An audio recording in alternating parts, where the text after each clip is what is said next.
Okay, now gotta start off with the traditional, making sure my audio doesn't suck. Going to start with that. Okay, so I have a fan in the background, and that's definitely a prominent sound in this video, and I'm sorry, but I'm cold. So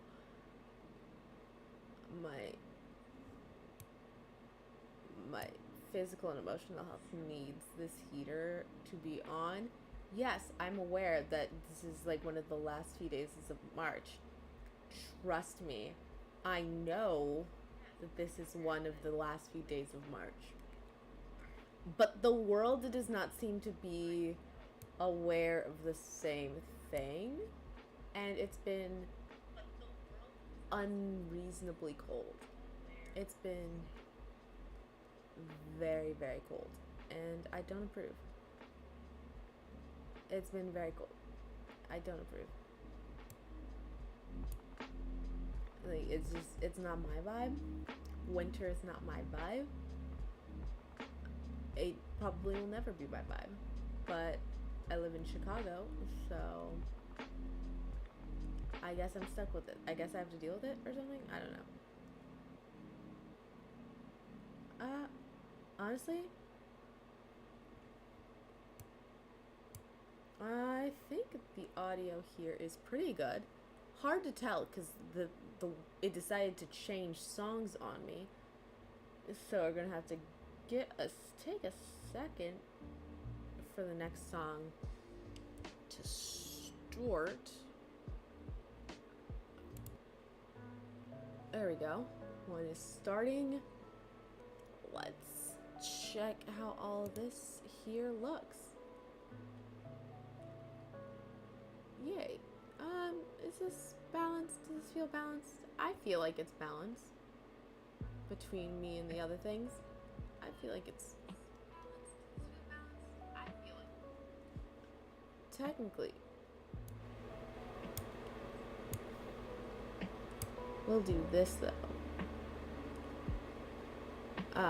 Because we are currently having an issue where like the phone is currently basically max volume, and you couldn't hear me really pretty much. I want y'all have to like be like needing a speaker in order to hear me.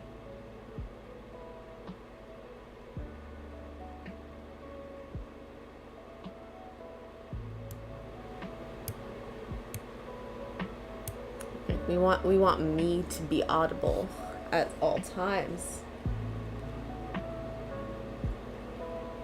I'm the star. I'm the bitch on the thumbnail. You gotta be able to hear me. Okay. Honestly, I put on makeup and you can actually kind of tell, and that's a vibe. You usually can't tell between glare on my glasses and the glasses themselves. But I feel like you can tell, and I appreciate that.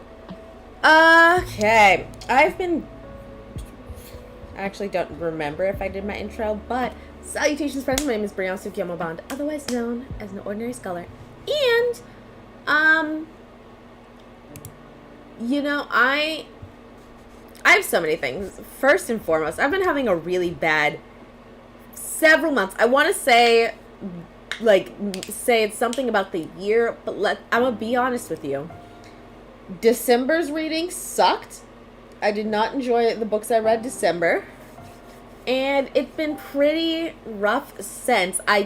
We're gonna, probably the next video I do, not even probably, the next video I'm gonna do is going to be my wrap up, because the video I'm currently reading Tristan Strong Punches a Hole in the Sky.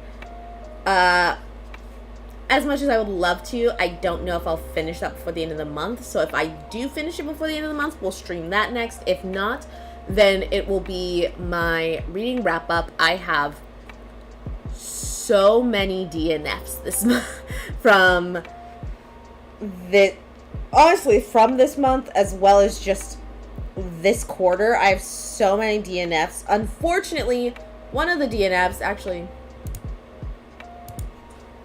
one of the DNFs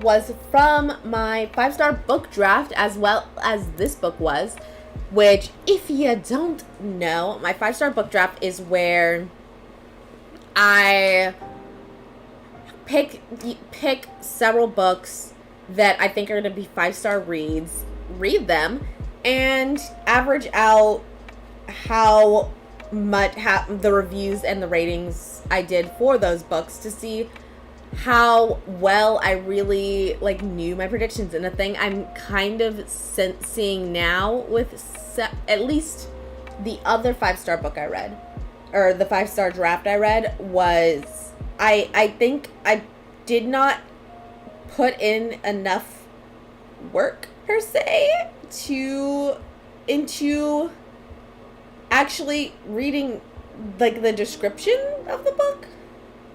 Though, I will say, as I read it, because the other book that I read and am almost certainly going to DNF, I don't want to read it, and I'm not going to make myself read it. It was The Chosen and the Beautiful, and I will say, having, I'm currently, 25-ish% of the way through this book, and, probably 15-ish, maybe 20% of the way through, I was like, is this something I should have read in the description and known about in the description? Read the description, I would not have guessed that it had as much, even from the description, I would not have guessed that it has as much supernatural elements to it. And frankly, they're not even relevant. It's not fun. We'll get more into that later though. This book, also a 5-star draft. I added this one to my draft pretty much after I started it. I was 2% of the way into the book and I was like, oh my god, I'm loving this so far. I'm gonna add this to my 5-star draft. Mistake. Ruining my average already. My average is not doing well. Legendborn. What is this book about? So you have this girl, Bree. Very beginning of the book, before it's it's a prologue, so it's really even before the events of the book actually happen. You have this girl, Bree. She gets into an argument with her mother, and they leave angry. They leave the conversation angry. Her mother then dies in a car accident, and that triggers a lot of grief and stuff for Bree. She then goes, only a couple months later. A thing to remember is this whole book takes place only a couple of months after her mother's death. She then goes off to early college. She's 16, gonna spend 2 years in college taking college classes, stuff like that.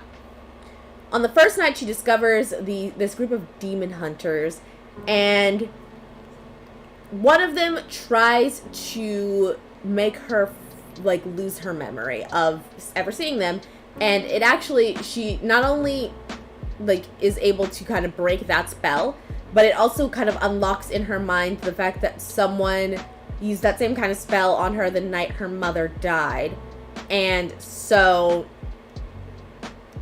she is now thinking that they might have been involved with her mother's death. After that incident, because when all this happens, they're at this party that a lot of kids go to where you sneak off campus, and but it's not allowed to sneak off campus, at least in particular for the early college student kids. And so as a disciplinary action, she's assigned a student rep who happens to be one of the major leaders of the demon hunter crew. They are members of, I actually forget what it's actually called, but they're a secret society based around Arthur and the Knights of the Round Table, and they have magic powers. He is supposed to be a descendant of Arthur, and he ends up pairing with her, taking her on as his scion or squire or something like that. One of those two words. He takes her on as that to train to see if she can pass all the tests and become a member of the society, so she can try and figure out and get to the bottom of things. Lately, demons have been escaping into the world in record numbers, and that's causing the knights to awaken to help protect the world. And what it means by awaken is the spirits of the Knights of the Round, of Arthur and the Knights of the Round Table, are taking over their descendants to like give them extra power and strength to help defeat this issue. And it's coming up, and everyone is awoken in order. Hold on, before I go further, my audio is on, right? Okay, just making sure, because we've had that happen before. They're awoken in order from lowest ranking to highest ranking to Arthur, right? And turns out this. So Bree is the main character. The dude she's like partnered with is this guy Nick, who is super cute. Nick's dad is his father, but because the like spirits awaken in a body that is like 16 to like 20 something, or 60 or 30 or something like that. Once his father got too old, that passed on the ability to awaken Arthur, passed on to Nick. And Nick's dad has apparently been releasing all of these demons so that way that he or his son can awaken Arthur and gain all types of like power and be highly revered as heroes and stuff like that. It was a huge like power incest thing. But history, slavery, stuff like that. A descendant of Arthur actually ended up raping a slave. She ran away, gave birth to the child. There's also a whole other storyline of she called on the powers of her ancestors and the spirits of her ancestors to give her powers to help her escape the the Round Table and the Arthur and all that crew and escape their magic so she and her children can survive. And she was given just a ridiculous amount of power. And so, due to all that, Bree is actually the descendant of Arthur. So at the end, she was awoken with Arthur. She is now the ruler of all of their people. And she has a lot of other extra powers. And yeah. This book. I gave this book a 3-star. I was super into it at the beginning. I am in love with Nicholas. Nicholas is easily my one. Like, I have such a big crush on him. Oh my god. Let me just tell you some of the fucking cute, because naturally this isn't like a Carolina or a Virginia or like some southern state. Lots of racism, stuff like that. You have the situation, and like Nick is fucking Aryan dude, right? You have the situation where Nick has brought her to like this whole secret society, and you have these women, these older women, grown-ass women, come in, and they're planning to like help make food and like set up a dinner for the younglings getting ready to go through these trials. And this woman tries to hand Bree her umbrella, and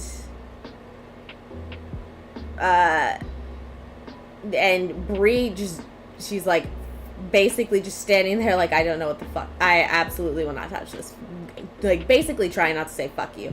And Nick just reaches over, takes the umbrella, calls this grown-ass woman by her, and literally says, she's not a servant, Virginia, nor will you treat us as such, not in my presence or otherwise. And it's like, that's attractive.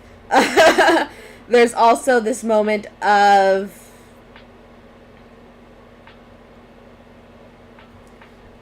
So she is his scion, and to be a squire would mean she partners with him, and they do a magical bond that bonds them forever, and stuff like that. So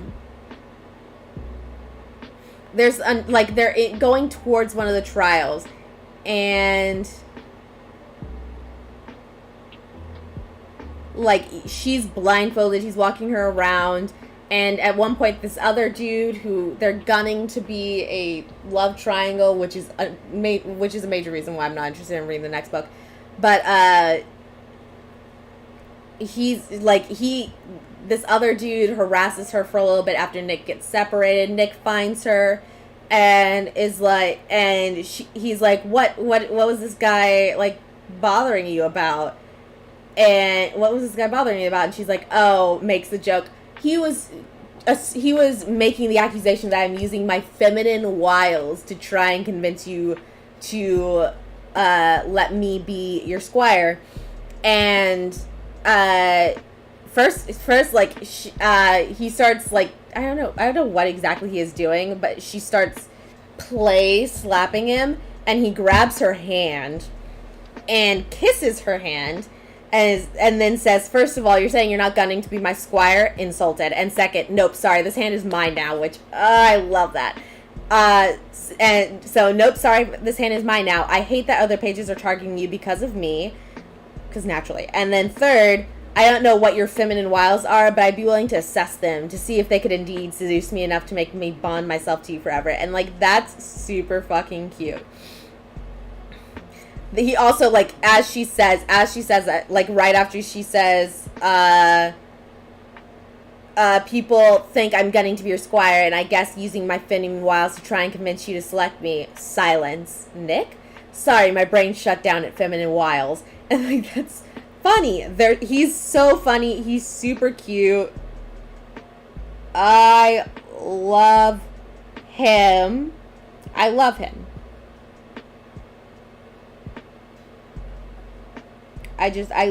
do absolutely love him as a character. I honestly was super into the writing of this book.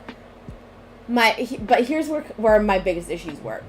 I don't mind, like, I'm not, info dumping is not pleasant for me to read at all.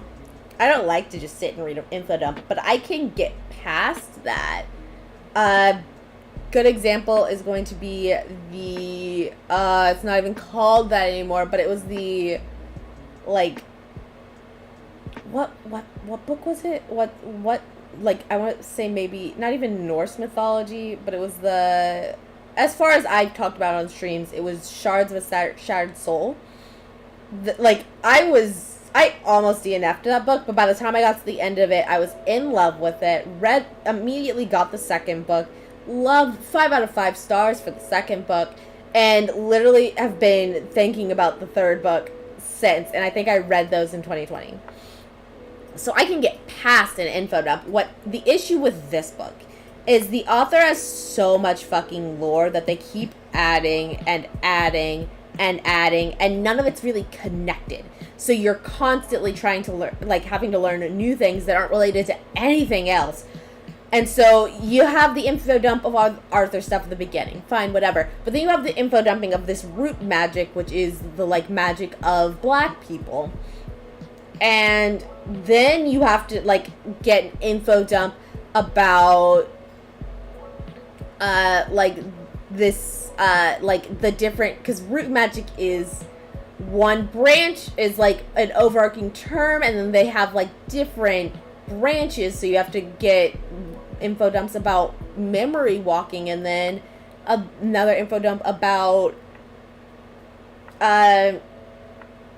what else is she's like medium is what they call her, and it's just the book is constantly trying to throw so much new information at me that it got to the point where we hit the end of the book and it was just messy. It was super messy.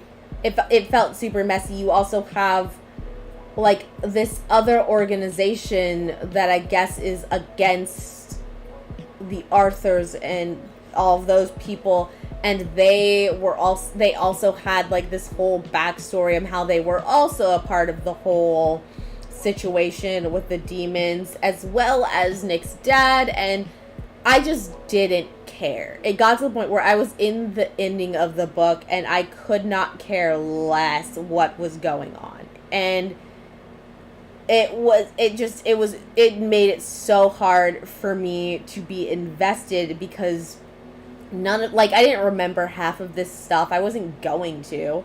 It was just a lot of new information to keep throwing at me. Like, starting in 500 pages, I felt like I read like 5 separate units in a school book, and I was not going to. I didn't get enough time really developing them to care and like have the memories and recollection for when they kind of joined together and were trying to work off each other at the end. It was just a lot of stuff I didn't even remember, so I did not care at that point. It was not like the ending of the book. I didn't like. I didn't like it all. Another really, really big issue I had with this book, and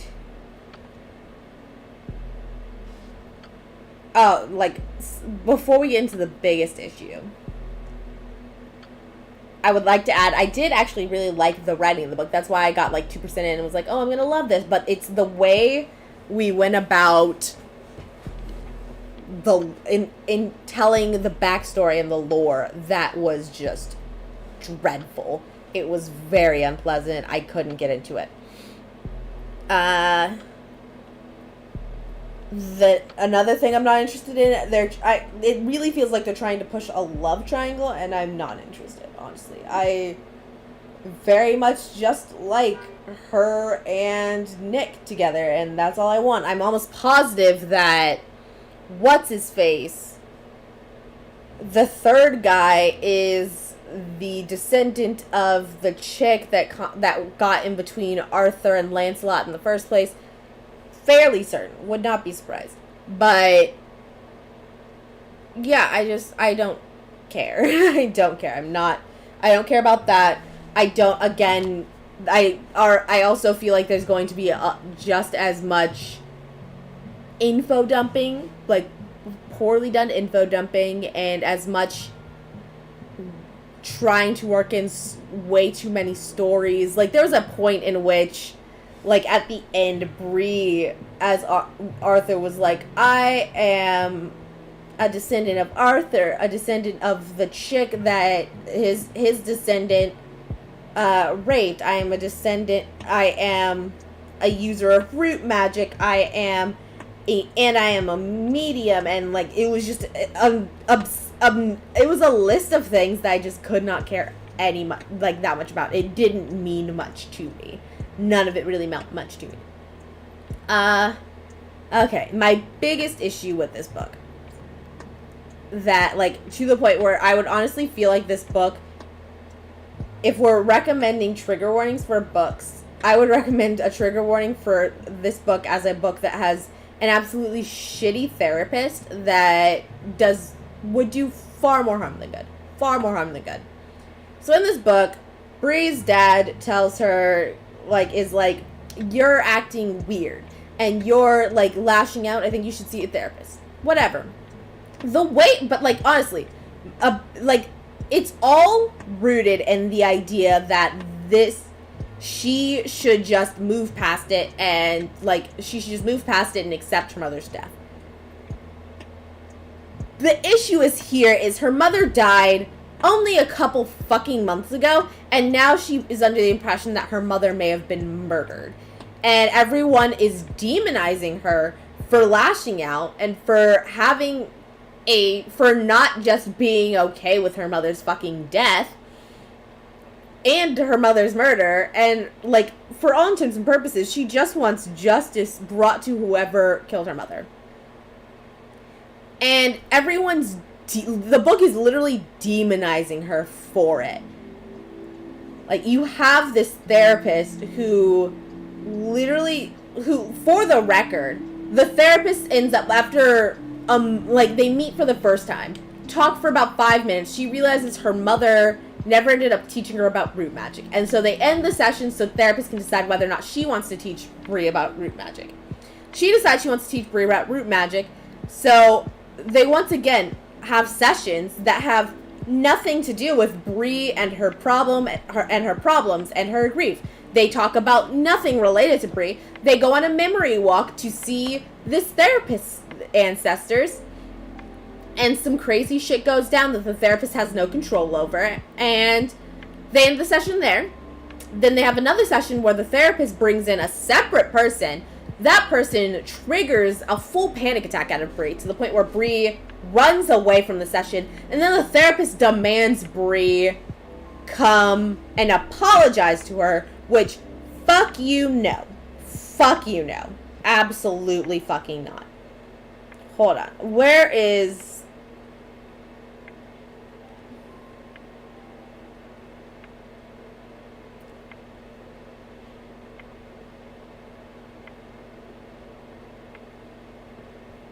Like, absolutely fuck her for that. And then she treats it like...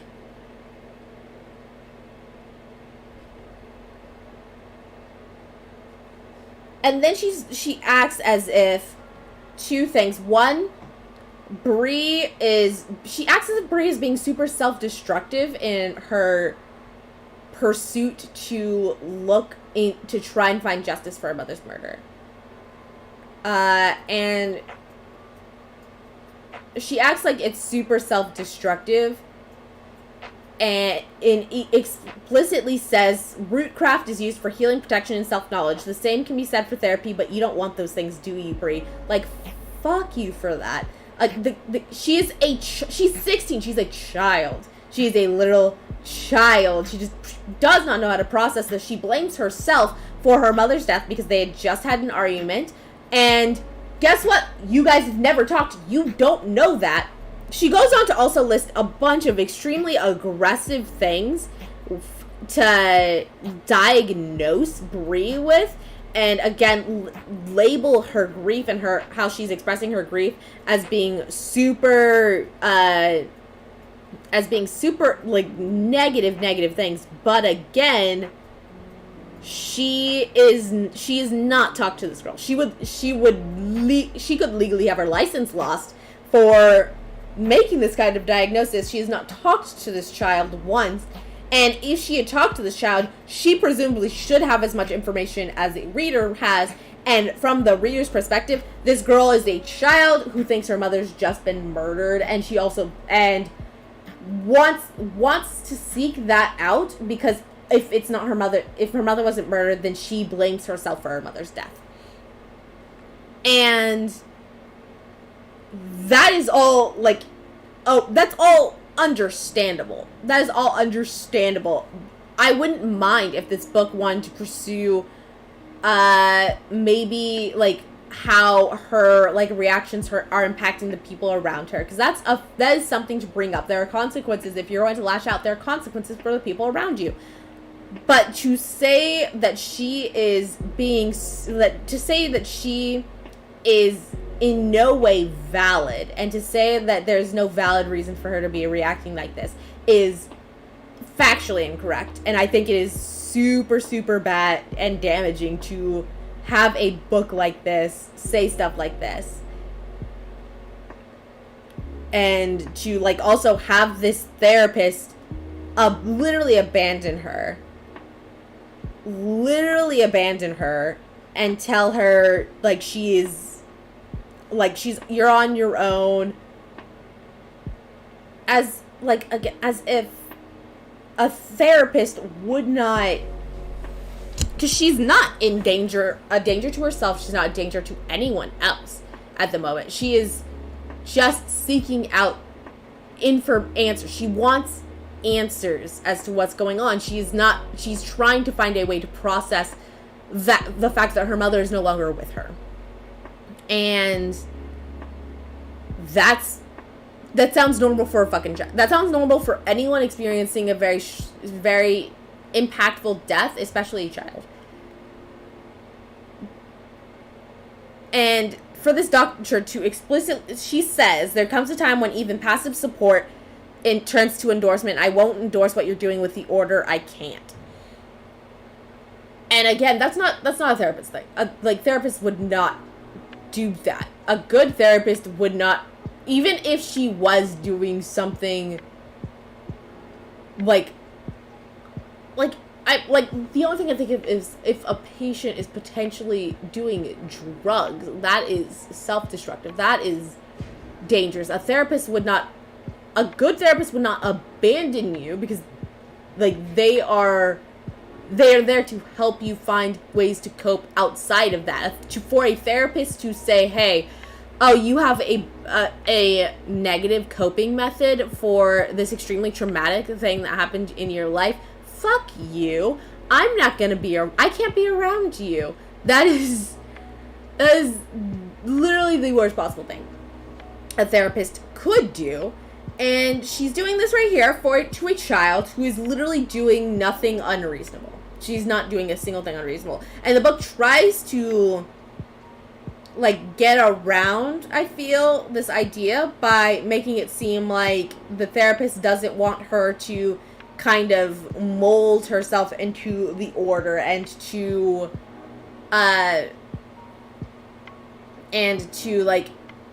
fit into the box the order wants her to. But she as a person literally does not do that throughout the book. She is not afraid to ruffle feathers to make sure that she is standing up for herself. She is not afraid to stand up for herself. She's not afraid to ruffle feathers. And now I'm thinking, what is this bitch gonna say now that if she finds out that Bree is the leader of the order by birth? This is a part of who she is. Is this bitch also going to say, oh, you're part of the order? Fuck you. This therapist is a bad therapist, and I cannot,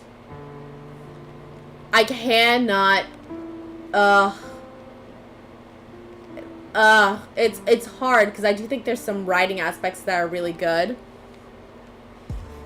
I just realized there's some writing aspects that are really good. But do I want to even give it 3 stars? Because frankly, with this therapist, with that aspect of the story, I feel like I couldn't recommend this book to someone. I'm updating my Goodreads. We're gonna give it a 1 star. Guys, my 5-star book draft is not doing well. It's not doing well. I changed my mind. We're gonna rate this 1 star, so let's just go back to the screen. We'll just go back to the screen. It doesn't even... Oh, this hurts. This hurts me.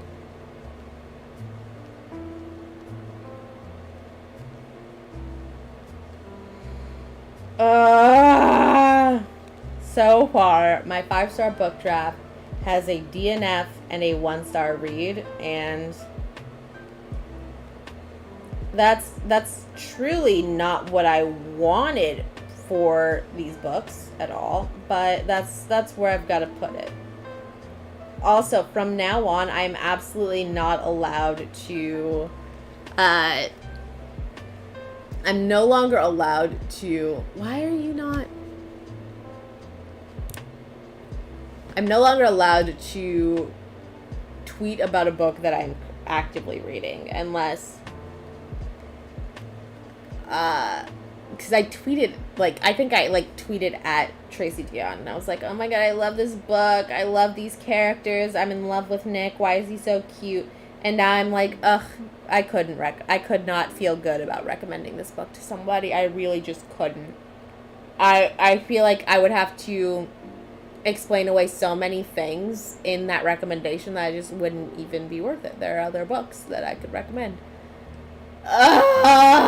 Okay. I guess fuck my 5-star book draft right now. Jesus. What else do I have to say? What else is going on? like I said, I'm currently reading Tristan Strong, Punches a Hole in the Sky. I'm technically also reading Ace of Spades right now because it was available at my library, so I checked it out. DNFing, and I'm gonna try and finish reading that soon. Will finish Tristan Strong first. I'm much further along in that book, and it's been a much easier read. But yeah, we're DNFing The Chosen and the Beautiful. It's not working out. Ace of Spades is fine. I've just started it. I'm probably 5 pages in at most.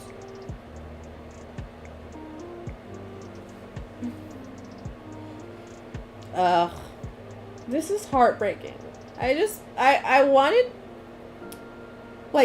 wanted to read good books. Why am I not getting any good books? Because, like, other books that I read, the second book I was trying to read for Blackathon didn't turn out well. I was super excited to read the Black Stars collection by Amazon, but the first one I thought was fine, and I didn't like the second two, and so I stopped reading those books. It's just not been a great reading month. It's not been a great reading month. Part of me wants to just sit back and read a lot more middle grade and see if that'll help. But also, a book that I just also recently added to my book draft, You Truly Assumed. I've been dying to get that book. And yeah, it's